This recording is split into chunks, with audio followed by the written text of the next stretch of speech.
Dude, do you want to hit the cyberspace? Yeah, man. Plug me in. Turn around. And get in. Hello, ladies and gentlemen, and welcome to Tur TV. My name is Dennis. And I'm Kuma. And this is the treasure hunt. Today we are reviewing Ghost in the Shell, an anime movie from 1995, which had quite a huge impact in the genre, as it was one of those movies that certainly helped anime to become more popular in the Western Hemisphere.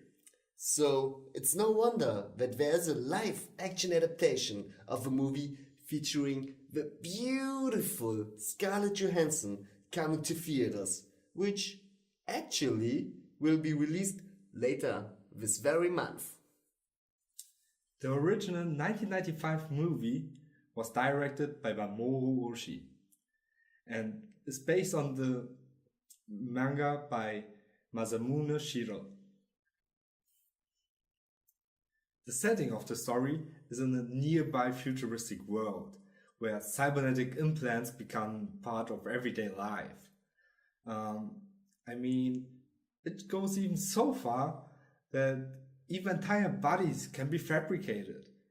Pretty much the only human part that is left is in the so-called cyber brain, which is a mixture of human brain cells and cybernetic implants.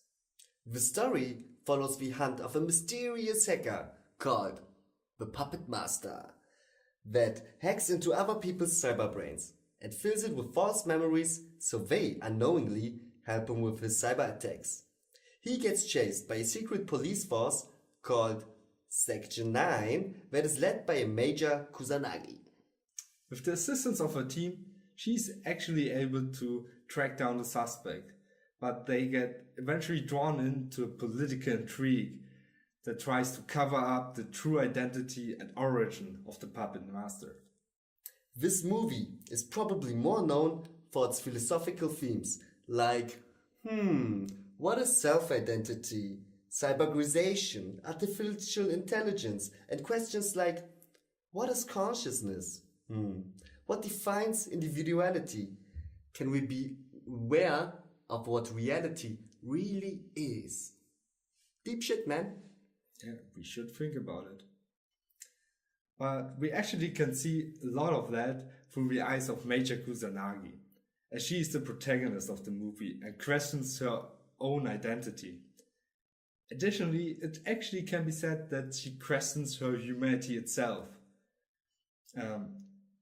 Because she's a nearly 100% cyborg and struggles with the question of who she is or what she is.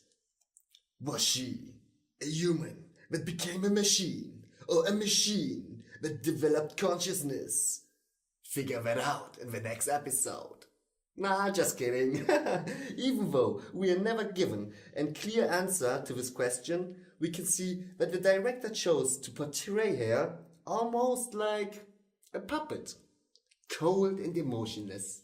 One of these things that made me personally feel like she's sort of inhuman was the fact that she never blinked throughout the entire movie, and she didn't even show any kind of facial expression at all. That gave me quite the chills. Wait a minute. Does that mean I'm scary to you? Like, I don't blink either. Well, to be absolutely honest with you, you follow me in my nightmares, man. What? You're creepy as fuck. What? I'm cute, man. I'm soft, I'm cute. Yeah.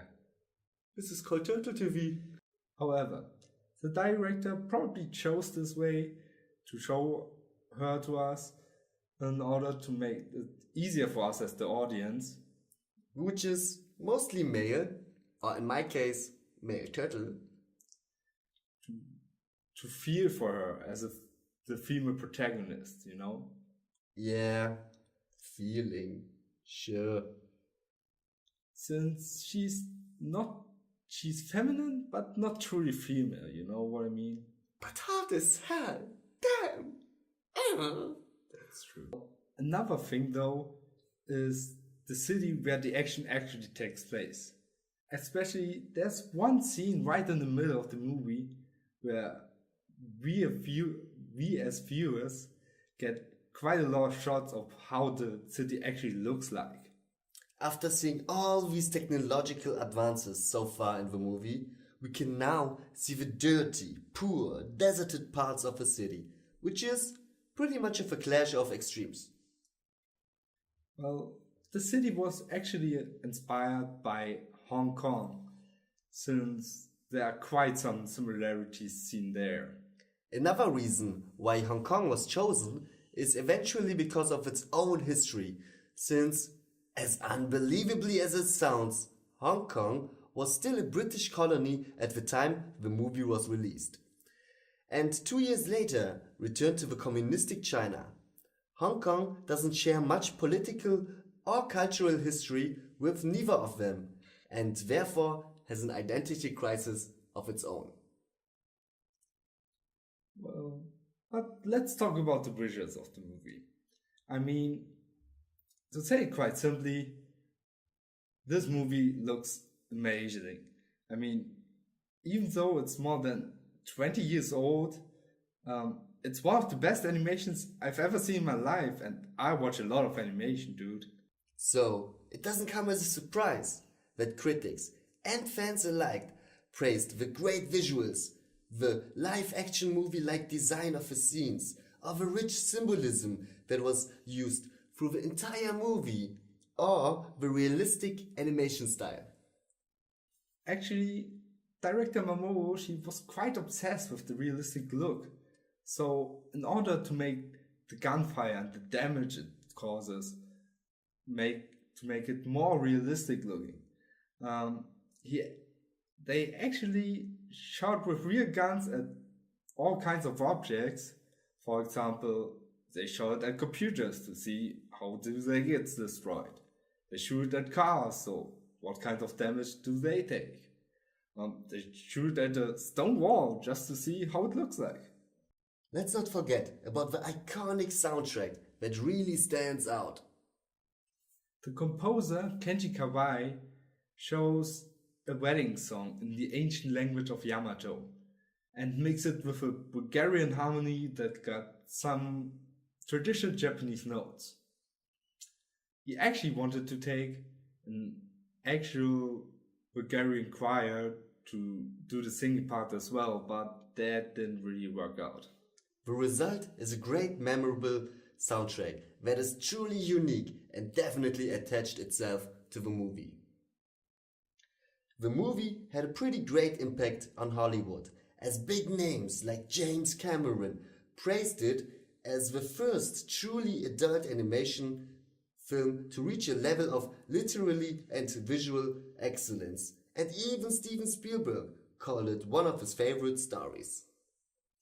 So it's no wonder that in their movies like AI, artificial intelligence, or Avatar, were greatly influenced by Ghost in the Shell.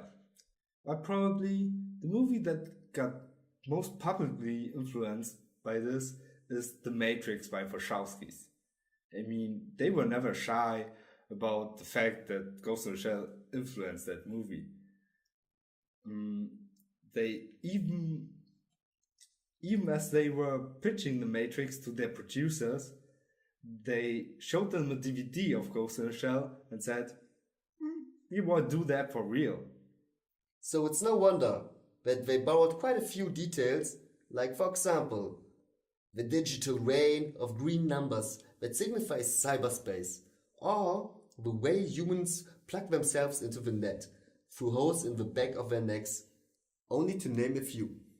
To sum it all up, we got a great anime movie with a really intriguing story, and that approaches quite a range of philosophical questions. And we have a really interesting main female character in Meiji Kusanagi. The movie is beautifully directed with amazing visuals and a unique soundtrack. It had quite the impact on the genre and Hollywood itself. I give it 5 golden turtles! Yay!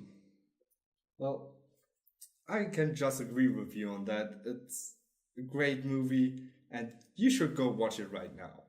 Watch it. Now. What you doing here? Go watch it. Stop the video and watch it now. Do as he says. Now. So, if you liked what you've seen, give us a like. And hit the subscribe button. Down there. No, really. Down there. Hit it. And if you have seen the movie and want to give us your opinion, just write in the commentary. And we see us in the next video, where it's time For the treasure hunt. Ba-dum, ba-dum, bum, pow!